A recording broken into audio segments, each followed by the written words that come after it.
Guarantee ವಿಚಾರದಲ್ಲಿ ಸರ್ಕಾರ ಮಾತು ತಪ್ಪಿದೆ ಅನ್ನುವಂತಹ ಜನಾಕ್ರೋಶ ಸ್ಫೋಟ ಆಗ್ತಾ ಇದ್ದ ಹಾಗೆ ನಿನ್ನೆ ಕೆಜೆ ಜಾರ್ಜ್ ಅವರು ಆಡಿದಂತಹ ಒಂದು ಮಾತು ವಿವಾದಕ್ಕೆ ಗುರಿಯಾಗಿದೆ. ಅವ್ರು ಹೇಳಿದಿಷ್ಟು ಗೃಹಲಕ್ಷ್ಮಿ ಹಾಗೂ ಅನ್ನಭಾಗ್ಯ ಹಣ ಅದೇನು ತಿಂಗಳ ಸಂಬಳ ಅಲ್ವಲ್ಲ ಅನ್ನೋ ರಾಗ ಎಳೆದಿದ್ರಲ್ಲ, ಇದಕ್ಕೀಗ ಆರ್ ಅಶೋಕ್ ಅವರು ಕೂಡ ಕಿಡಿಕಾರ್ತಾ ಇದ್ದಾರೆ. ಸಚಿವರ ಈ ಹೇಳಿಕೆಗೆ ಆರ್ ಅಶೋಕ್ ರಾಂಗ್ ಆಗಿದ್ದಾರೆ. ಇದೇನಾ ನೀವು ಮತದಾರರಿಗೆ ಕೊಡುವಂತಹ ಗೌರವ ಅನ್ನೋ ಪ್ರಶ್ನೆಯನ್ನ ಅವರು ಎತ್ತಿದ್ದಾರೆ. ಮತದಾರರೇನು ನಿಮ್ಮ ಬಳಿ ಭಿಕ್ಷೆಯನ್ನ ಬೇಡ್ತಾ ಇಲ್ಲ, ನಿಮ್ಮ ಕೈನಲ್ಲಿ ಆಗ್ಲಿಲ್ಲ ಅಂದ್ರೆ ಬಿಟ್ಟುಬಿಡಿ, ಕನ್ನಡಿಗರ ಸ್ವಾಭಿಮಾನವನ್ನ ಕೆಣಕಬೇಡಿ, ಕರ್ನಾಟಕದಲ್ಲೂ ಕಾಂಗ್ರೆಸ್ ಪಕ್ಷ ನಿರ್ನಾಮ ಆಗೋದು ಗ್ಯಾರಂಟಿ. ಸಚಿವ ಕೆಜೆ ಜಾರ್ಜ್ ವಿರುದ್ಧ ಎಕ್ಸ್ನಲ್ಲಿ ಆರ್ ಅಶೋಕ್ ಅವರು ಈ ರೀತಿಯಾಗಿ ಕಿಡಿಕಾರಿದ್ದಾರೆ. ಘೋಷಣೆ ಮಾಡಿ ಜನರ ಮನಸ್ಸಲ್ಲಿ ಆಸೆ ಹುಟ್ಟಿಸಿ ಈಗ ಈ ತರದ ಹೊಸ ರಾಗವನ್ನ ಎಳೆಯೋದ್ರ ಮೂಲಕ ನಿಮ್ಮ ದಾಷ್ಟ್ಯವನ್ನ ನೀವು ತೋರಿಸ್ತಾ ಇದ್ದೀರಿ, ಇದು ಸರಿಯಲ್ಲ ಅಂತ ವಿಪಕ್ಷ ನಾಯಕ ಆರ್ ಅಶೋಕ್ ಅವರು ಕಿಡಿಕಾರಿ ತಮ್ಮ ಎಕ್ಸ್ ಖಾತೆಯಲ್ಲಿ ಬರೆದುಕೊಂಡಿದ್ದಾರೆ. ಕಾಂಗ್ರೆಸ್ ಪಕ್ಷದ ಅಧಿಕಾರದ ಹುಚ್ಚಿಗೆ ಬೇಕಾಬಿಟ್ಟಿ ಗ್ಯಾರಂಟಿ ಯೋಜನೆಗಳನ್ನ ಘೋಷಣೆ ಮಾಡಿದ್ರಿ, ಈಗ ಮತದಾರರ ಬಗ್ಗೆ ಕೀಳಾಗಿ ಯಾಕೆ ಮಾತಾಡ್ತೀರಿ ಅಂತ ಪ್ರಶ್ನೆಯನ್ನು ಅವರು ಕೇಳಿದ್ದಾರೆ. ಹಾಗೂ ನಿಮ್ಮ ಕೈನಲ್ಲಿ ಆಗ್ಲಿಲ್ಲ, ಕೊಟ್ಟ ಮಾತಿನಂತೆ ಗ್ಯಾರಂಟಿ ಯೋಜನೆಗಳನ್ನ ಜಾರಿ ಮಾಡೋಕ್ಕಾಗಲಿಲ್ಲ ಅಂತ ಹೇಳಿದ್ರೆ ನೀವು ಅಧಿಕಾರದಿಂದ ದೂರ ಉಳಿದು ಬಿಡಿ ಅನ್ನೋ ಅರ್ಥದಲ್ಲಿ ಕೂಡ ಮಾತನಾಡಿದ್ದಾರೆ. ಇದೇನು ತಿಂಗಳು ಸಂಬಳ ಟೈಪ್ ಅಲ್ಲ, ಅದು ಗ್ಯಾರಂಟಿ ಇದ್ಬಿಟ್ರೆ ನಮ್ಮ ಇದರಲ್ಲಿ ಸುಮಾರು 2,60,000 ಜನ ಗ್ರಾಹಕರು ಇರ್ತಾರೆ.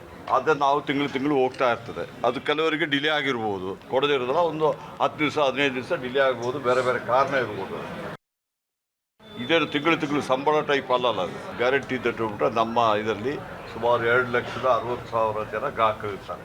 ಅದನ್ನು ನಾವು ತಿಂಗಳು ಹೋಗ್ತಾ ಇರ್ತದೆ. ಅದು ಕೆಲವರಿಗೆ ಡಿಲೇ ಆಗಿರ್ಬೋದು, ಕೊಡದೇ ಇರೋದಲ್ಲ, ಒಂದು 10 ದಿವಸ 15 ದಿವಸ ಡಿಲೇ ಆಗ್ಬೋದು, ಬೇರೆ ಬೇರೆ ಕಾರಣ ಇರ್ಬೋದು.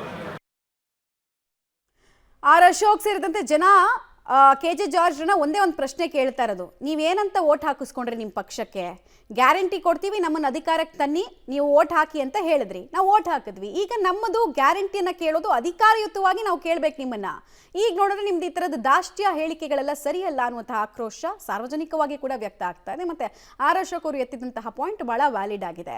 ಸರ್ಕಾರಿ ನೌಕರರು ಅಥವಾ ಮತದಾರರು ಅಂತ ನೀವು ನಿಮ್ಮ ಮ್ಯಾನಿಫೆಸ್ಟೋನಲ್ಲಿ ಹೇಳಬೇಕಾಗಿತ್ತು, ನಾವು ತಿಂಗಳು ಹಾಕಲ್ಲ ಅಂತ ನೀವು ಹೇಳ್ಬಿಡ್ಬೇಕಾಗಿತ್ತು ಅಂತೆಲ್ಲ ಆಕ್ರೋಶವನ್ನು ವ್ಯಕ್ತಪಡಿಸ್ತಾ ಇದ್ದಾರೆ. ಡೀಟೇಲ್ಸ್ ಕೊಡ್ತಾರೆ ಮಸೂದ್.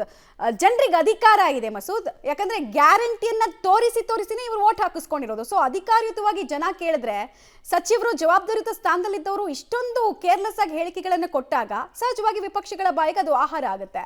ಸೊ ಯಾವ ರೀತಿ ಹೋರಾಟವನ್ನು ಮಾಡೋದಕ್ಕೆ ಮುಂದಾಗ್ತಾ ಇದ್ದಾರೆ ಈಗ ಬಿಜೆಪಿಯವರು, ಏನೆಲ್ಲ ಗ್ಯಾರಂಟಿ ಯುದ್ಧ ಯಾವ ಹಂತಕ್ಕೆ ಹೋಗ್ತಾ ಇದೆ ಅಂತ?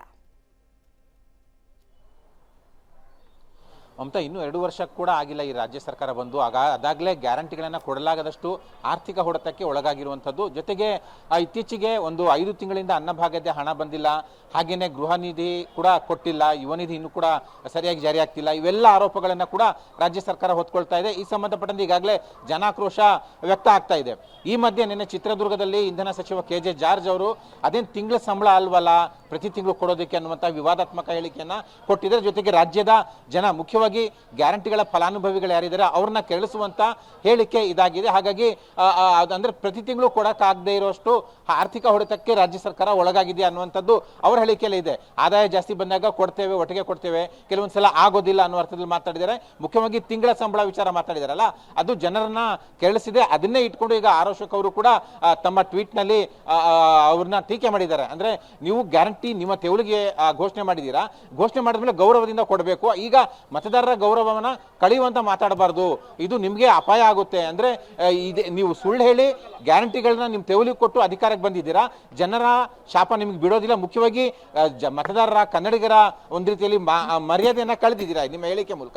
ಹಾಗಾಗಿ ನಿಮ್ಮನ್ನ ಜನ ಸುಮ್ಮನೆ ಬಿಡೋದಿಲ್ಲ ಅನ್ನುವಂಥ ಆಕ್ರೋಶನ ವ್ಯಕ್ತಪಡಿಸ್ತಾ ಇದ್ದಾರೆ.